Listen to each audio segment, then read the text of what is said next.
Hello, friends. This is Scott Monty. Stand by for commentary.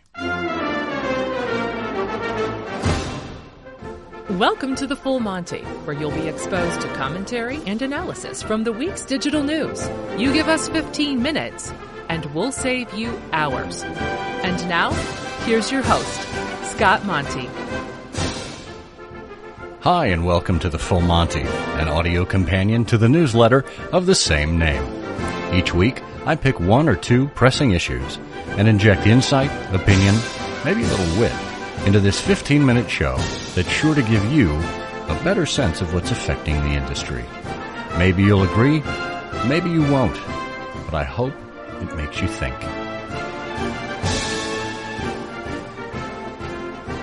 This week, a look at the ever-expanding expectations of the Chief Marketing Officer and what we can do to prepare for the world ahead.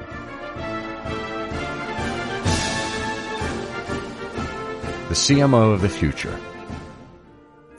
There's a shakeup taking place in the C-suite. It happens every time there's a game-changing disruption in the marketplace, and the executive with the most on the line and the most to lose is the Chief Marketing Officer. When compared with their counterparts in the C-suite, the CMO typically has the shortest tenure, coming in at just half the tenure of the CEO. Now, if you're the Chief Marketing Officer and you've held the job for more than 4 years, guess what? You're above average. There's more accountability required than ever before, particularly with digital marketing efforts producing so much data. And CMOs are under pressure to deliver in the short term, despite the need for revamped strategy, one that may take a year or more to begin to turn the ship. So it's no wonder then, in a recent Korn Ferry study, that 60% of CMOs left their position for new opportunities. In addition, the expectation is growing for the CMO to take on more responsibility for areas which he or she may have little to no experience, such as technology selection and management, which is a necessary ingredient to data analytics, customer relationship management, social media listening, and more. Did you know the CMO now has more technology vendor responsibility than the Chief Information Officer? As such, we see many companies introducing several new C-level positions. The Chief Customer Officer, Chief Experience Officer, Chief Design Officer, Chief Innovation Officer, Chief Insight Officer, Chief Analytics Officer, and of course, Chief Digital Officer.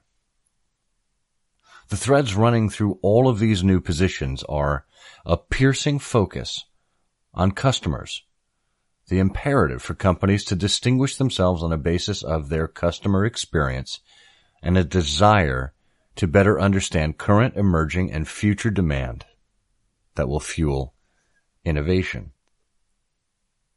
All of these new C-level positions reflect senior managers' convictions that these tasks require organizational capabilities that are beyond many of today's marketing departments.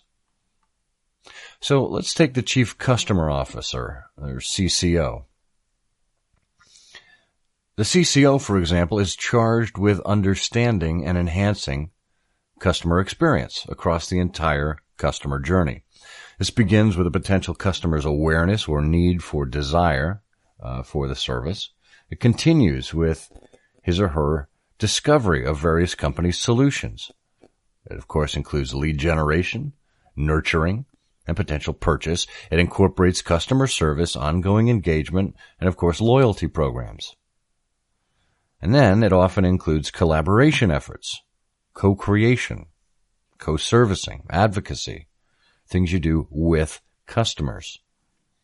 Senior managers with extensive experience that span operations, quality control, marketing, and information systems. These are the types of executives that are filling these roles. Their rich and varied backgrounds provide them with the credibility and the networks to lead the effort across functions, across business units, and across the broader partner ecosystem. most CCOs report directly to the chief executive. Next, the Chief Design Officer, or CDO, is charged with infusing design principles and methodology throughout the organization. But in this instance, design isn't about making products more beautiful or enhancing the cleverness of marketing. Rather, it's about expanding the way that strategy is developed with creative thinking and putting the customer rather than the company at the center of innovation. The CDO position tends to be awarded to former designers with many years of product and process development experience, often gained in consultative roles with innovation firms like IDEO. These folks are catalysts for change, creative thinkers, strong leaders, skilled in running effective innovation processes, and of course they're able to inspire and equip everyone within the company to think like a designer. Most chief design officers also report directly to the CEO. More on the other roles after this. Get your trivia skills ready for the Naked Truth. This week's Naked Truth trivia question: can you name the world's largest tire manufacturer? Answer later in the show.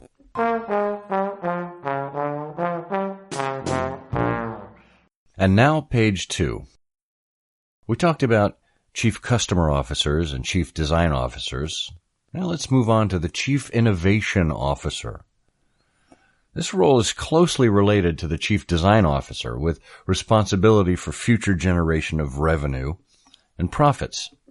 In the past, winning innovation strategies included incremental share-taking enhancements or cost-saving reductions.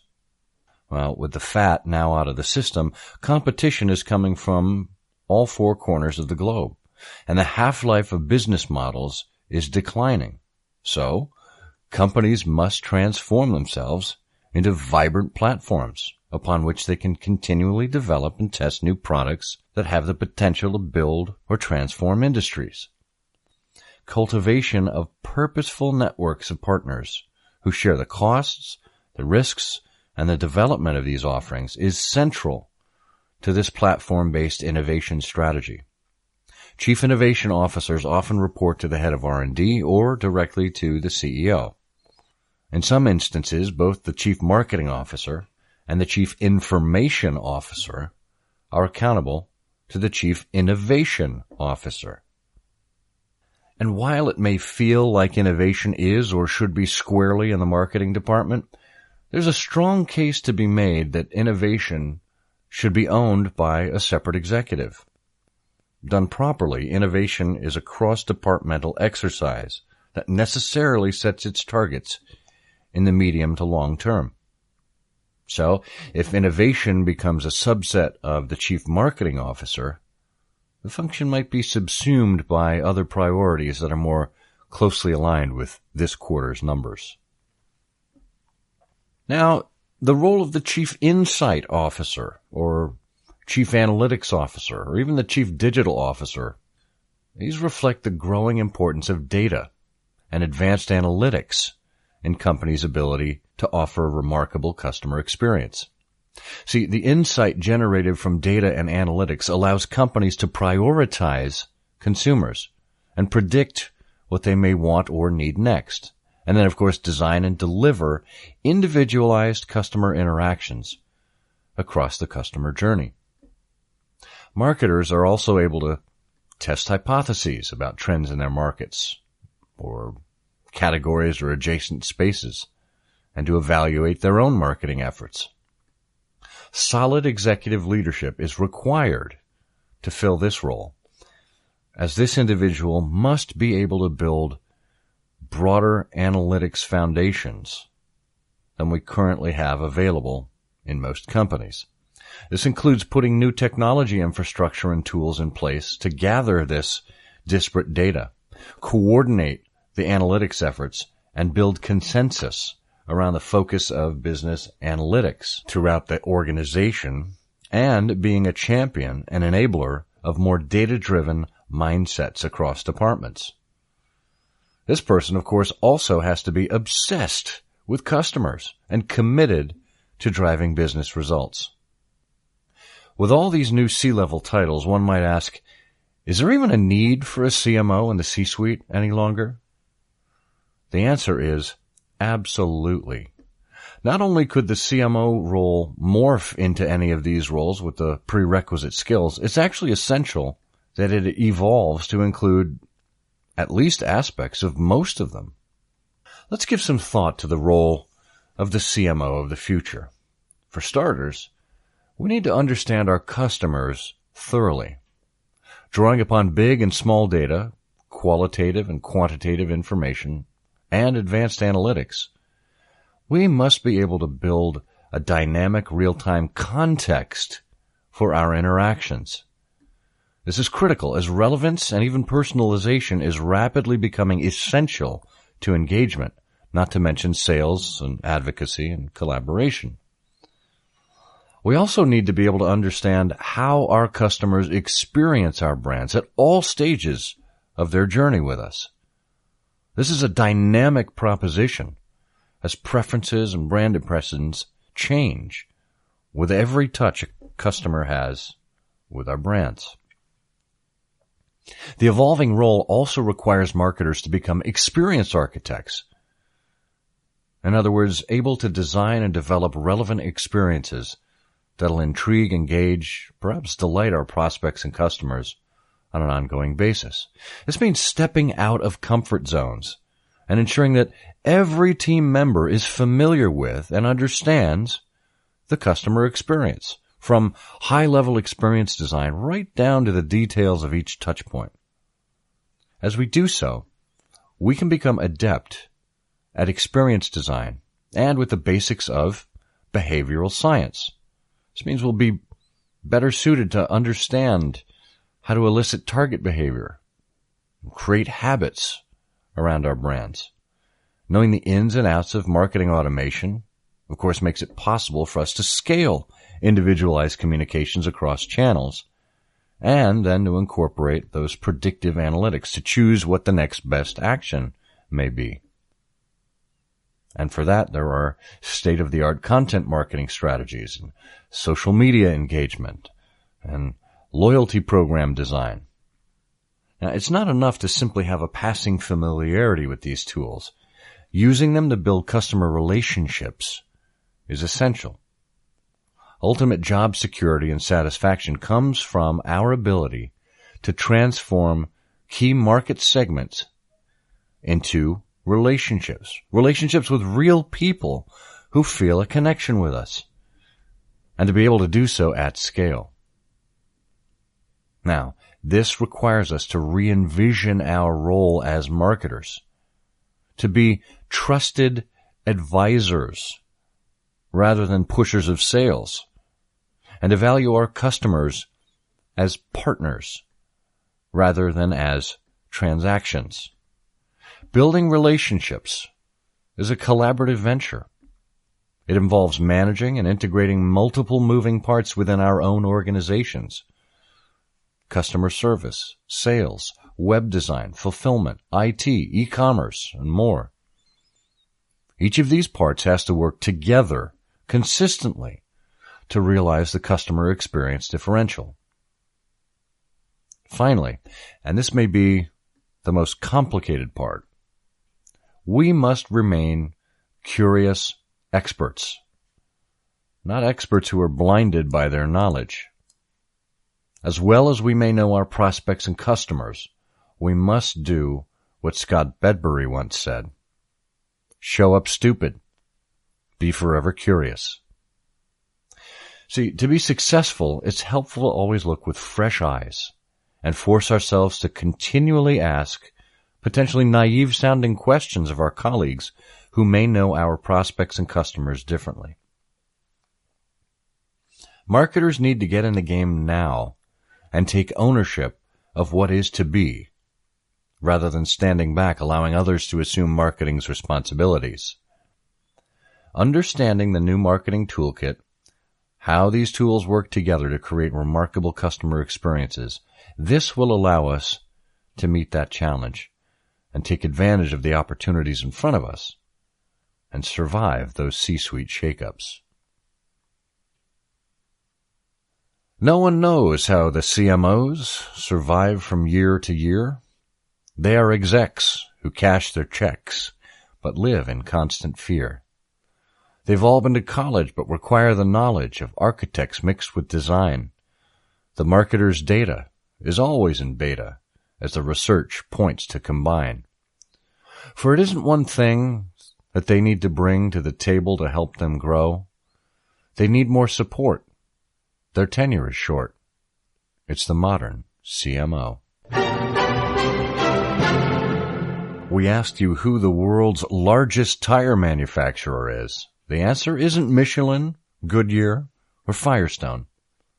In fact, the largest manufacturer of tires is none other than Lego, who manufacture 318 million tires a year, albeit very small tires.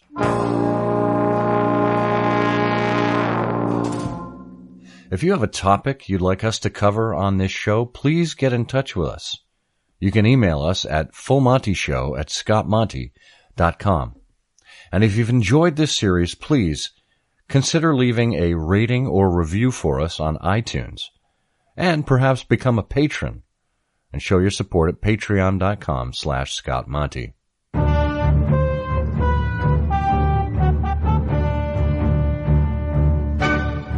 Be sure to check out other major stories from the February 27th edition of the Full Monty newsletter. One area CMOs might not be in charge of is employee engagement, an essential ingredient for effective business transformation. In this harried, on-demand, commodity-driven era, brand loyalty is one of the most discussed areas of marketing.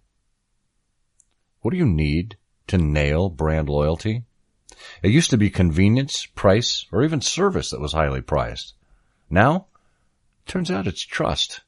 Specifically, a brand's trustworthiness around safeguarding and respecting customer privacy and personal data. And finally, Mark Cuban doesn't think that finance is the future. In fact, he recommends that college students focus on liberal arts degrees because our automated, data-driven future will require more free thinkers. And this classics major approves. Well, that's all for this week. With any luck, your brain is a bit bigger now. Thank you for making me a part of your week and for being exposed to the Full Monty. Until next time, I'm Scott Monty, and I'll see you on the internet. Thanks for listening. Be sure to subscribe to the Full Monty newsletter and this program at fullmontyshow.com.